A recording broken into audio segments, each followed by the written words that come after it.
What's going on, guys? Welcome to today's episode of the Collecting Keys Real Estate Investing Podcast. On this episode of the Scale Show, we are with Otto Kinn, and I am super excited to have you on the show today, Otto. You are one of the OG Scale members at this point. I think you've been with us for probably over 2 years, and you're one of my favorite, I would say, success stories, mostly because we talked for so long before you jumped in, and then literally early on, you said I just did what you said to do and it worked. And now you're crushing it. And you've just gotten so good at the fundamentals of this business. So dude, thanks so much for coming on the show. Just so people kind of know who you are, give us a really quick rundown, 2 to 3 minutes, kind of who you are, where you're based, and what your team and business currently look like. Yeah, man. Appreciate you having me. I'm out of the central North Dakota area, so not a whole lot of operators out here. So yeah, grew up in the area. I think like we mentioned before this, grew up on a ranch, that kind of thing, raising cows. Was in rodeo for a while, bullfighter, got beat up a few times. Went from that into, I guess, network engineering, and halfway through that job, took an interest in real estate. There's an old broker in our town. We have a little lake town that I live in, Garrison, North Dakota. And this broker has been in the business for a ton of years, but he's a boomer, and we always joke about it. And he doesn't know anything about anything internet technology. So I'd always go help him with his email and stuff. And we'd always talk real estate because I wanted to get into it. And there's actually a commercial property in Garrison on Main Street that was for sale. So he helped me get into that. He introduced me to some local economic buy down groups and programs, and basically bought this 6,000 square foot building for 1.25% interest over 20 years. And it's been an awesome deal. But it was kind of training wheels for getting into it. It's weird.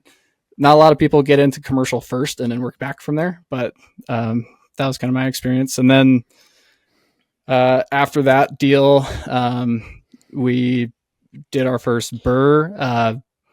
My wife at the time we weren't married yet, but she passed out in the hallway at 3 a.m. with a hammer while we were working on this house together. And from exhaustion, or you guys are just drinking whiskey, having a great time? No, just it was 3 a.m. We'd been working on it all day. And I was like, yeah, that's the girl I'm going to marry, the one that's, in it with me. So, hopefully I don't skip out on you guys. Internet's being funky. Are you still there? You're supposed to get your network engineering to work. I know. Yeah, we're here, buddy. Yeah. All right. Sorry about that. Hopefully that doesn't cause too many issues. But no, anyway, from there, actually the CFO at the company I worked at took interest in what I was doing, and we partnered on a couple deals. Wasn't the best at buying, so 3 out of the 4 were just kind of okay deals we broke even on, and then one was pretty much a wholetail transaction. We bought it and flipped it a couple months later we made $30,000 on that one. And yeah, somewhere in there, I decided to make the jump, but I really didn't have any kind of a plan. So went, I talked to you, Mike, at the beginning of that jump, and you're like, hey, you should come over to this community. And I think the partnership program is what we talked about first, and kind of fostered that. Couple months later, beginning of January of last year, finally decided, yeah, this isn't working. We got to figure something out. So, joined Scale then. And ever since it's been, just building a business. And it's been just super cool ever since. So it sounds like at the beginning, you're sourcing a lot of these deals from just local relationships or brokers that you had in your small town, right? That's so exactly it. Yeah. You join a community that's get some of these deals for yourself. So I guess walk us through how are you sourcing these deals now? And at the beginning, were you doing all of it yourself all the way up to, what does that team look like now? And what is your role in that business? Yeah, for sure. So everything right now is direct mail and referral. Referral, actually, we closed that deal today. That was a referral from an agent. So that, as with anything, I know, Dylan, you've noticed that too. It's that organic referral based stuff just picks up over time. And especially we're a really small market, so it's easy to get those kinds of things. Otherwise just purely direct mail.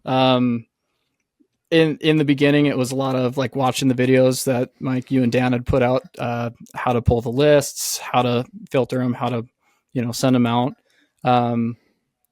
And because of either procrastination or whatever excuse I didn't have, budget constraints, I was never very consistent with the marketing.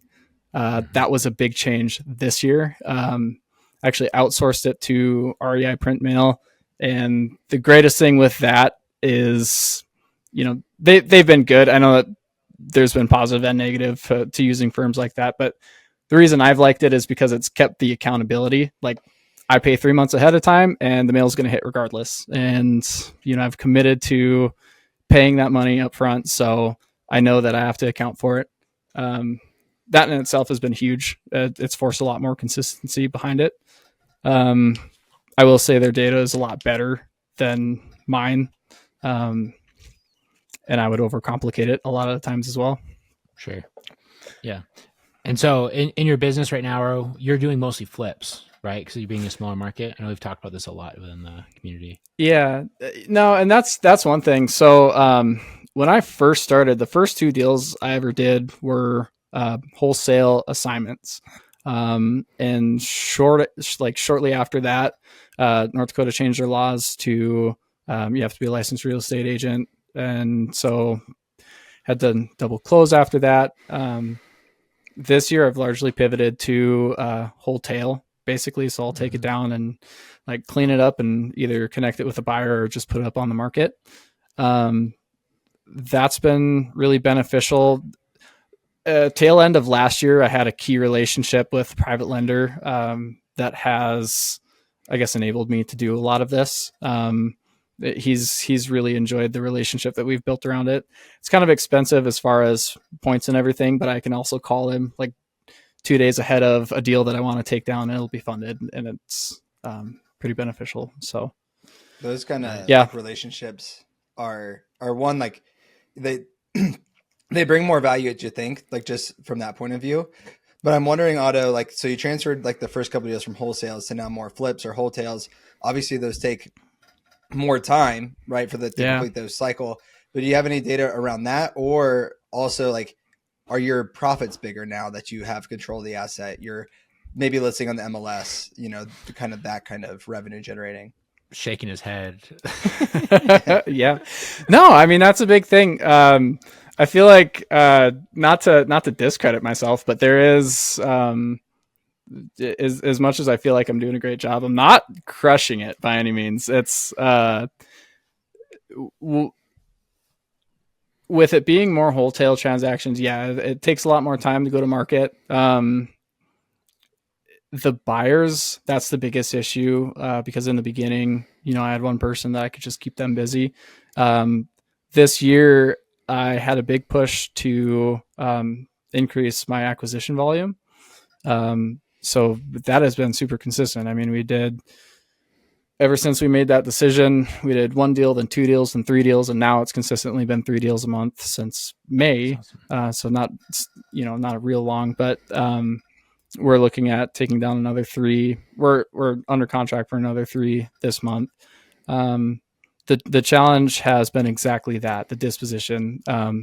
I'd mentioned a conversation I had the other day with a friend of mine or mentor or whatever you want to call it, but he had talked about trying to relieve as much friction as possible, and that is what I'm facing. I ran the numbers based on average hold time. I'm holding these deals for about 2 months at a time before they sell.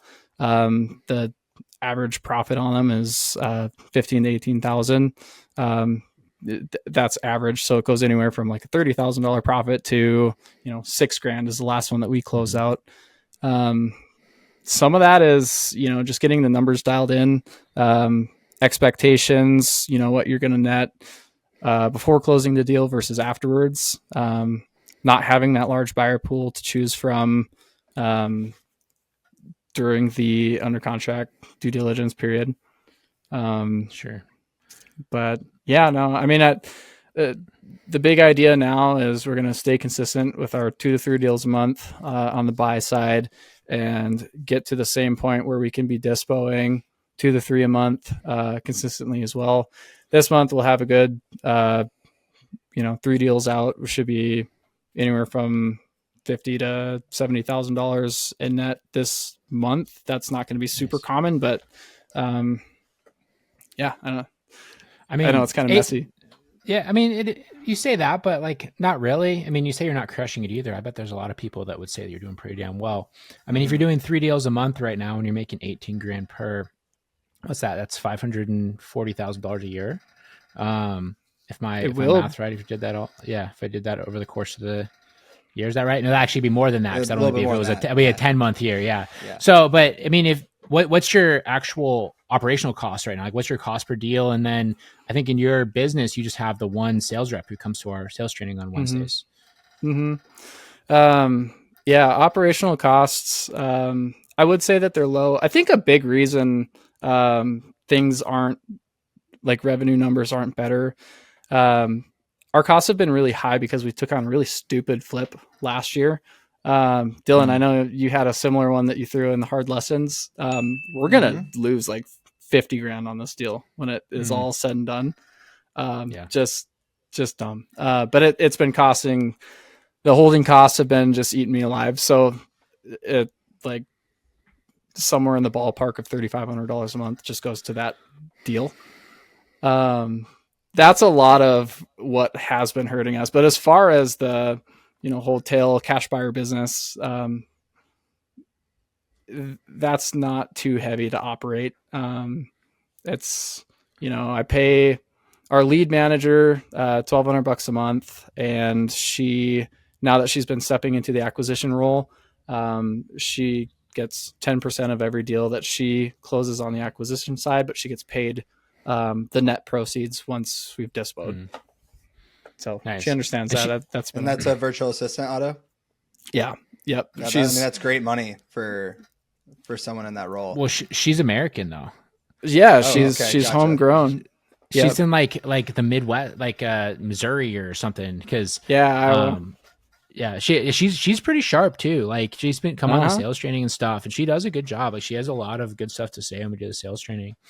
I could dissect that a little bit. It's been a super beneficial relationship, honestly. And that's, like we talked about with numbers and everything, this might be interesting to some of the other guys in scale, but as far as, pulling back the curtain, our top line to date is only $90,000 for this year to date, 90,000. Now we have another, 100 to 120,000 just on inventory that could sell at any time this month or whatever. And that's the difficulty with wholetail. And then you also have to draw the line of, if I think that I could get 20,000 for it, how long do I push that? Or do I just take this offer that'll net 7 and then just go on to the next thing? Anyway, the relationship with the lead manager, acquisition manager now has been just awesome. Last year or last summer, I brought her on as lead manager to replace somebody that I had out of the Philippines. That was the wrong hire. That was somebody who was not good at talking to people, and I put her in that role. And so it wasn't really fair to that person. I kept them on for way too long. Once I hired Becky, she actually was a fractional lead manager with Call Porter. Really? Yep. And one thing I've said too is it's an awesome service that they have. It's super useful to bring somebody in for like an hour or 2 hours a day and to be able to pay them for that. And what ended up happening was she brought on a lot of clients. She was getting kind of burnt out with the amount of people that she was servicing. And there was just some kind of back and forth, I think, internally. But she had decided to go out on her own. And so she took on me as a client, and she had 2 other people. And since then, it's been growing more so just in our relationship. It's looking like it's just going to be us and one other person that I've met. They're another good operator. I guess when we went to KeysCon this last year, I know my big takeaway was I needed to put somebody in the acquisition seat. So Otto, real quick with that, because I was going to bring that up. We actually had a conversation at KeysCon, and I remember we were basically like opposites, where I'm like, I can hit the phones a lot of days and talk to sellers, and you're like, well, I can sit and write a Word document and bullet points for my operations all day. One, I thought you were crazy, but two, it just shows like that you can have different skill sets in this business, being the owner operator, and still be successful. And it's just managing who you put in that seat and in that organizational chart. Yeah, for sure. Yeah. And I knew that was something that I needed. I needed to have somebody in that acquisition role. I actually, early in January, I found a local guy who was like boots on the ground, would go shake hands, did a good job, but wasn't like super aggressive. And a few months in, I mean, this was like April, Becky, as the acquisition or as the lead manager, kept setting up with the appointments and things were getting dropped. And she's like, I don't know. It's just not following up. Like these things aren't happening. And I was like, well, you can get the offer out. You don't have to be there. You don't have to physically walk it. So if you feel confident in the deal, Becky, like let's talk about the numbers. You can just do the offer. And it was like, just like that finger snap, like just in that moment, she went out, she locked up, like, she started calling people that the other person hadn't heard back from, was immediately getting through to them. Like these were people that every time we would jump on the kickoff, this other acquisition person, we no response from this person, no action, nothing new. When she took charge of it, just immediately was getting responses from all these leads that were supposedly dead. Right away. I mean, she got 3 deals under contract for June. She's got another 2 for July, and she's just got a lot more in the ranks. It's been awesome. That's awesome. It's funny. That's exactly how I would say promotion of our lead manager happened to it's like our Filipino that closes right now, who's our top closer. I was actually looking earlier today, and we were doing a little CRM edit, and we currently have 19 deals in escrow. Our company does, and our Filipino has 10 of those. So she's just crushing it. But the funny thing is like that evolution was exactly the same, where you had an A player that was super involved, and they would like see all these missed opportunities. And then finally she messaged me one day, and she was like, hey, I see that, one of the guys isn't responding to my notes that this person's ready for an offer. She's like, can I just make the offer based on the notes that are there? And I was like, absolutely. She goes and gets the offer, and she goes, they accepted. How do I send a contract? And like immediately I got on, I was like showing her how to send a contract. She got it signed. And then because she's Filipino, which is so funny, she was like, congrats to the acquisition manager. I got this contract signed for you. And I was like, hilarious. No, that's ridiculous. I was like, why the hell would I pay them money when you did the work? And they're like, oh, well, they called him before. I'm like, that doesn't matter. Yeah. Like now it's your deal. No, I got a question related to that. And this would go for both of you. When you guys could put these people in these seats, because I still make all these calls myself, did you see a change in dropout rates or price reductions or anything along those lines when you start to implement new people into that role? When in my experience, when Becky, who I would consider the right person, was in that seat, the response was just better. It was better than when I did it. But I'm not the right person to be there. So yeah, with us, when we first started bringing in closers, we definitely did. Especially when we started allowing AMs to have a little bit more free range on their offers. When Dan and I hired our first one years ago, because we were like super diligent on underwriting everything, our dropout rates stayed the same. Like it took us almost a year to have our first contract drop, because we were very intentional about not doing that. But then as we scaled, like we can't underwrite everything. And so once the AMs are allowed to start making a little bit more offers, because here's the thing is, you'll probably learn this, Otto, you haven't already. Your sales reps that get paid a commission, they are incentivized for the deal to close. Yep. They aren't necessarily incentivized for you to get the best deal, because for them, the difference between making, $3,000 on a $30,000 deal for you, or $10,000 where they're going to make $1,000, right?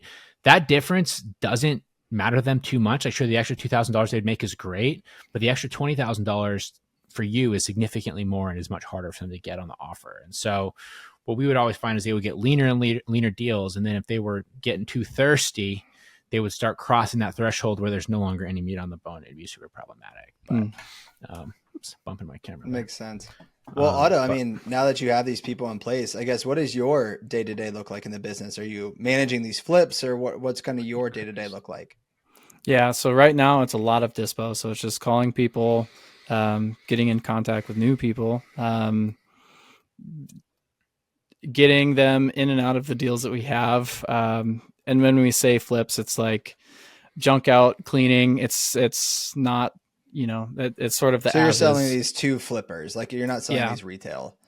Yeah. And some we've done retail. I mean, one, we closed it and we even told the guy, we were like, this was a condo. And we said, we closed it Friday and we said, there's nothing that we really need to do to the property. We're going to list it right away on Monday, and we're going to list it for a really high number. And I'm not saying we're going to get that, but that's something that we're going to do while we figure out what our plan is. Maybe we're going to rent it out, whatever. We went in there that Saturday, took photos, did virtual staging, had it listed, and we sold it within the month or 2 months. It was closed out. We net like 20 grand on that one. Nice. So, see, yeah, I guess that's. Have you explored are there opportunities there, you think, to go that more retail side with some of those, and try to, even if you just made it slightly more livable? Because I don't know what your market's like. So I guess in a appreciating market, or a hot market, which I'm assuming North Dakota might not be. I don't fully know. But we did very, very well for ourselves, just basically wholetailing it, but making it the ugly home and the decent neighborhood. And then the DIYers that were okay buying something at a 5 or 8% discount off market value, but they were going to install their own kitchen. We were making money like that for a long time. And I'm not sure if that's something that exists where you're actually, because your prices are also pretty low. I know you've done some that are $60K acquisitions and stuff. Our average deal size is 80,000. That's crazy. That's so low compared to a lot of places. Yeah. But and that's your exit price though? No, I suppose not. So if we're buying at 80, I guess we'd be selling at 90 to 95. Yeah, that's still real low. Yeah, that's nuts. I'm not even an expensive market, and that's way less than us. Yeah.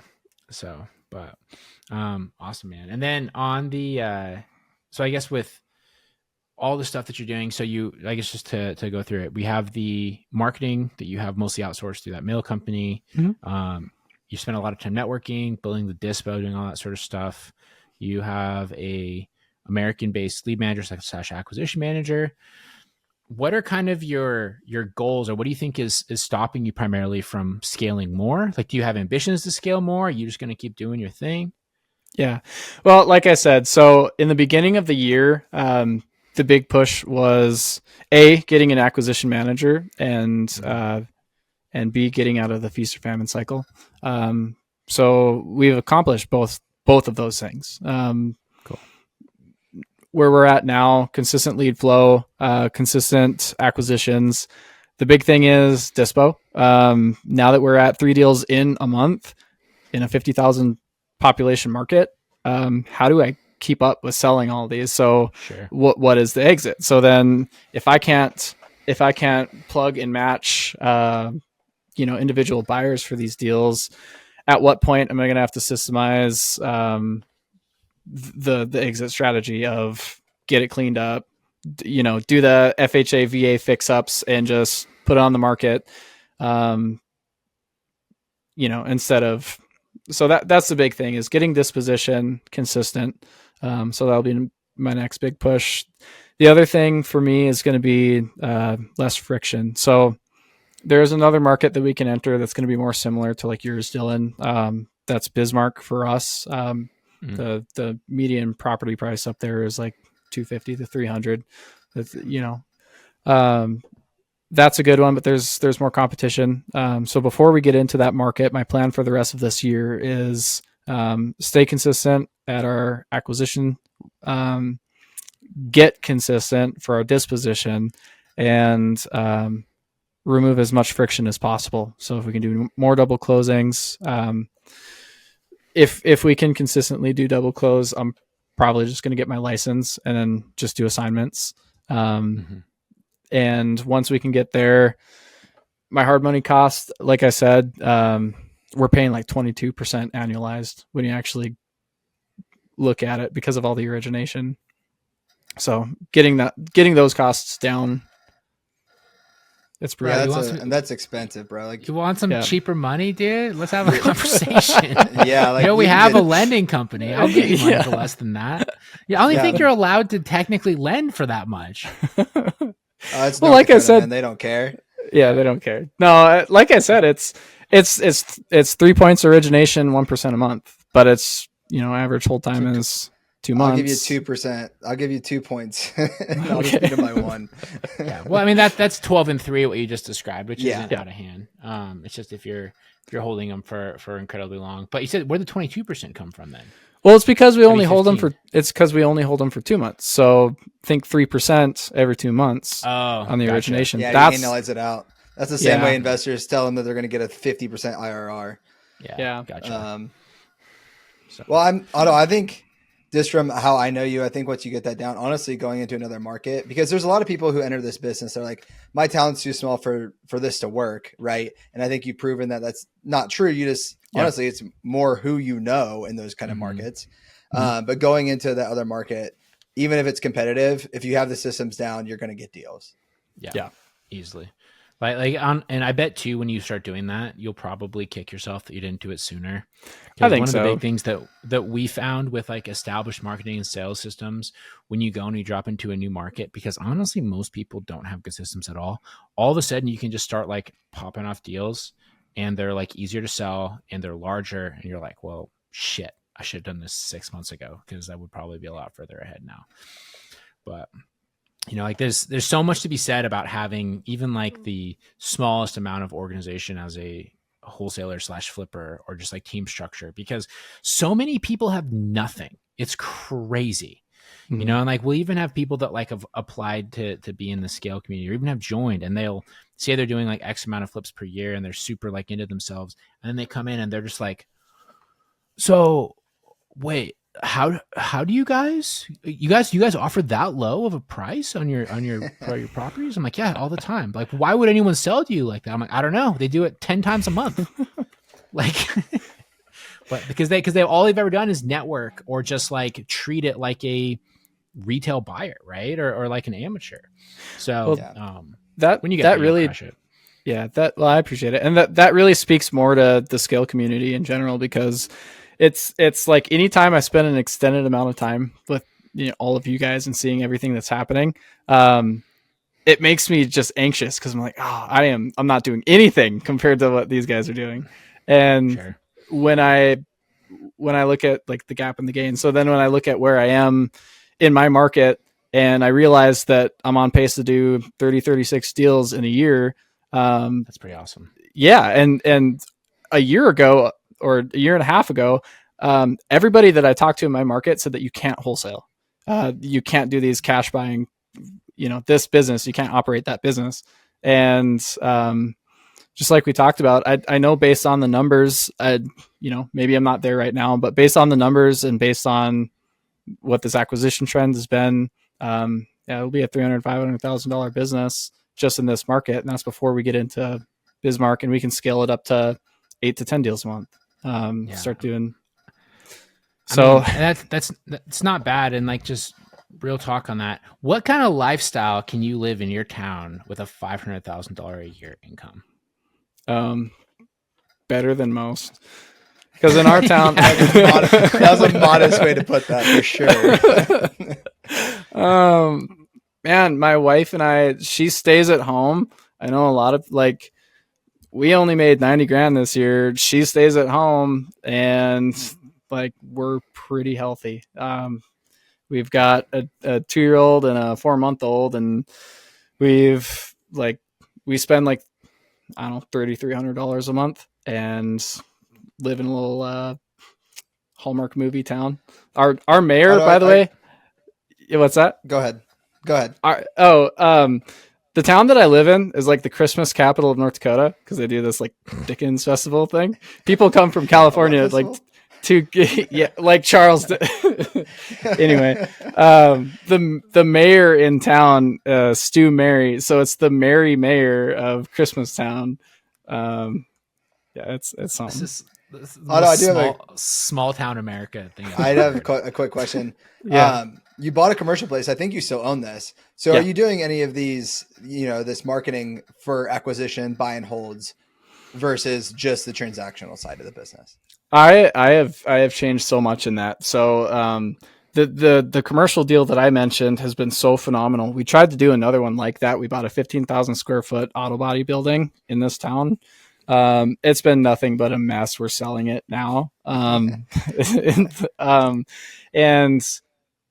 I don't want to do buy and hold in Minot. If I do, maybe it would be in Bismarck. But it's not the right place for it. It's not, I want to find somewhere that's going to appreciate more. There ton of opportunity. All these deals that I have on inventory, I could very easily convert in cash flow, but they're not something that's going to go up in value. So. Yeah. So multiple exit strategies. That's why I want people to do that too. Not, if it doesn't work, you can refi it and at least break even. Mm-hmm. Yeah. And I think that's the way to look at real estate in 2024. During the Wednesday show, the Mike, Dan, and Dylan show. We need to come up with a name for that, Dylan, too. I know. But that we recorded yesterday. We spent a good portion of it talking literally about that, of like the new way to view real estate is like learn to make a lot of money and to buy those properties that are actually going to appreciate, and getting away from like the low interest rate, like buy for cash flow and build these huge portfolios. Because as we've all learned, it just gets throttled by increasing maintenance costs, increasing property taxes, increasing insurance costs. Then all of a sudden you have no cash flow and you have no appreciation. What the hell's the point? Yep. Tax benefits, but if you're not making any money, who fucking cares about that? The only thing to be said for that is it's like an automatic savings account because the tenant might be paying down your principal. That's like the only like plus one I can put into that. I'd say it's an automatic savings account that gets throttled with massive fees every time you have to turn the property. It's true. Right? Like honestly. Yeah. So, awesome, man. Well, good stuff, dude. And it's fun to see how you built out, and the fact that you're going to be doing, like I said, 36, 39 deals this year is crazy. Cause I remember when you did your first one, which was like 18 months ago, like a little bit, maybe a little bit longer than that. Not that long ago at all. Awesome. All right. We're going to dive into our end of show questions here. So first off, we always have the classic, which has been a staple since day one. But what is your craziest real estate investing story? Yeah. So mine was actually the first deal that I ever did, or the first wholesale deal I ever did. So it was this house and I was super nervous. This was my first like go in, take the pictures. Occupants were super cool. They were like, hey, we're going to go out, run some errands. You just do your thing. So, I'm walking around taking pictures of this house, and pretty soon I just hear this yelling, and I look at the end of the driveway, and there's this like short, unhinged guy just screaming at me. And he's like, you got to clean that up. And the yard was just full of shit. And he's like, you got to get rid of that. And it's like, I don't live here. I have no control over that. And he just like went into it and just had this long conversation about how horrible these homeowners were. But then like some other things would happen along this conversation. And I'm trying to just get away from him and just go finish taking my pictures. And it's like, every time I take a step back, he'll like come closer and just like tell me all these things. And as I'm trying to taper off and like go and just finish my pictures, he was like, you're really nice. You're so nice. Next time you're in town, could I get your number? Could you give me your number? And I was like, how about you give me your number, thinking that I'll never call you, dude. And so he gave it to me. I like pretended to type it in my phone. And I was like, all right, I got to go. And like this whole time he's, next time you're in town, could you take me out to lunch? I'd like that if you'd take me out to lunch. And I was like, okay. In the water over there. Yeah. So that, go for it. Finish that. Yeah, no. And so, that's just it. Like I thought the exchange was done. And so I did the thing. Homeowners came in. I was like, I'm sorry, I'm still here. This crazy guy started talking to me and they're like, oh, that's just crazy Aaron. The mailman, avoid him. And I was like, okay. And I'm like, finished up. I'm leaving. And he's standing in front of my car at the end of the driveway with a can of mixed nuts. And he's like, hey, he's like, I have a present for, these are for you. I want you to take these. I want you to eat these. It's like, okay, thank you. And I'm like trying to get into my car, but he's like between me. And he's like, when you get home, I see you're wearing boots. Do you ever take those off? I was like, yeah, I guess so. And he's like, oh, do you wear socks in the house? And I was like, man, yeah, I wear socks in the house. He's like, you ever take them off? I was like, what the hell? I was like, I mean, at this moment, I was like, okay, he asked my number. He wanted me to take him out. He's just coming on to me. So I was like, I thought I'd make it obvious that I'm married and I'm straight. And I was like, hey, I was like, yeah, I'd take him off for my wife, and kind of like shimmied around him. Like that was it. That was the end of the conversation. And he just leaned in. He's like, she like that? And I was like, nope. Fuck. Oh man. God, it's making me uncomfortable. Right. And so I just like, I was just like, I had no response for that. I just like jumped in the door and locked it. And that's the day Otto's like, wholesaling is for me. Oh man. Okay. That's a good one. I feel awkward already. Did you guys watch that Baby Reindeer show on Netflix? I don't think so. Just watch that. No, it's worth a watch, but it's about a stalker, and the behavior you just described is basically like what the stalker lady does in that show. They had to be on drugs. Like, this guy had to be on drugs. That's my first thought. Or I would guess he honestly has like a disability, because it's funny, like the sexual connotations aside. So like I have a younger brother that has mental disabilities. And the way that like they insistently ask questions, stuff like that, is like very much like what he does. But he'll ask like things that are interesting, like, "What's your dog's name?" You know, and like shit like that. He's not asking you like how big are your toes? Like, yeah, yeah. Okay. But, all right, cool. Well, I have a different question for you. That's a little less weird. Yeah. So real talk, like if you could go back to the like very beginning of your business. Going through everything that you've already gone through, what's one thing that you would do differently from the start? It's cool that you asked me that, because this actually is something I learned when you and I talked at KeysCon. I spent way too much time trying to figure out systems and team and like all the things that really don't matter. If I would have gone back to the beginning and just talked to more people, like I'd be so much further ahead already. It's funny you say that, because if our audience is listening to our previous episode with Drake, he said the exact same thing. Yeah. and I said to Drake, I'm like, I'm so happy you said that, Drake, because I'm being honest. I kind of have this question positioned in a way where I'm hoping that like 90% of the people that come on here say that, because I think that's the biggest realization that most people that get into this industry, as they start to build it out, they're like, God damn, why wasn't I just like calling people like 6 months ago? Like I would be so much farther along now than I am. Dude, so Mike, if you're on our Slack channel, people will be like, hey, I sent out my mail. Do I just wait for the phones to come like ringing? I'm like, no, get on the phone and start dialing people, man. Like just figure it out. That's literally advice all the time.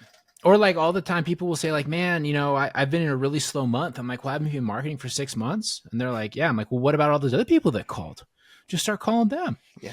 You know, and they never do. And it's so if you're listening to this and you're trying to figure out why the hell you're not getting more opportunities, you've been marketing, doing everything else, you're probably not talking to enough people, like flat out. And that is going to be the number one thing that changes your business. And if you don't want to do it, hire someone to do it for you. And I can't afford to hire anybody. Just fucking get a 0% credit card and I pay them with that. And then just accept you're going to have debt if they can't figure it out. Like, honestly. So, cool. That's great though. All right. Where can people find you, follow, and you reach out to your Otto? Yeah. You can find me on Instagram and find a super incomplete 52-week challenge, at Otto Kinn, OTTOKINN. And then, or you can go to ND Investors, like North Dakota, ndinvestor.com. I post all my deals there. Awesome, man. I appreciate you coming on. Cool.